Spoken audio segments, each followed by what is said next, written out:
सर्वसामान्यांच्या हक्काचा आवाज जागर जनस्थान। धुळे महानगरपालिकेच्या निवडणुकीचा निकाल जाहीर झालाय। या निवडणुकीच्या निकालात भाजपला एक हाती सत्ता मिळाली असून राष्ट्रवादी काँग्रेस, अजित पवार गट आणि शिवसेना शिंदे गटाने या ठिकाणी खाते उघडले। मात्र महाविकास आघाडीला एकही खाते उघडण्यात यश आलेलं नसल्याने संपूर्ण निवडणुकीची प्रक्रिया ही चुकीच्या पद्धतीने झाली असल्याचा गंभीर आरोप करण्यात येतोय। या निवडणुकीत निवडणूक अधिकाऱ्यांना हाताशी धरून सत्ताधारी भाजपने ही निवडणूक जिंकल्याचा आरोप करीत धुळ्यात आज भाजपा वगळता महाविकास आघाडीतील सर्व पक्ष तसेच शिवसेना शिंदे गट आणि राष्ट्रवादी काँग्रेस, अजित पवार गट देखील यांच्या उपस्थितीत बैठक पार पडली।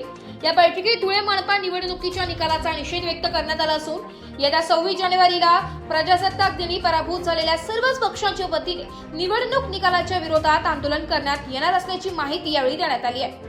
बाईट भगवान, जागर जनस्थानसाठी प्रतिनिधी रूपक विरारी, धुळे।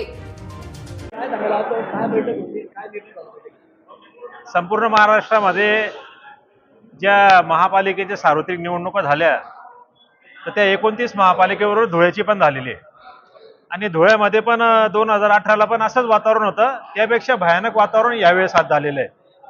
तर सोलापूर, धाराशिव इकडे आंदोलन सुरू झालेले आहे।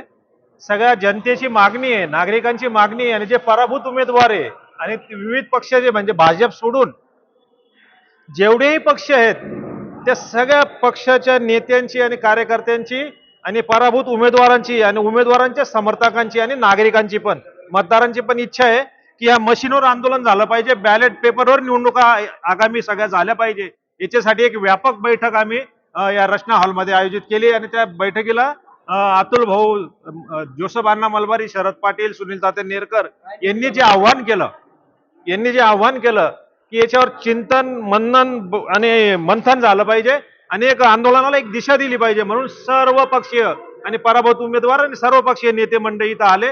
आता आमची दिशा, आगामी आंदोलनाची जी दिशा आहे 26 जानेवारीला आम्ही रास्ता रोको करणार आहे आणि उद्या माननीय जिल्हाधिकाऱ्यांना एक सर्व पक्षीय नेते मंडळींचे एक निवेदन देणार आहे नागरिकांच्या वतीने। धन्यवाद।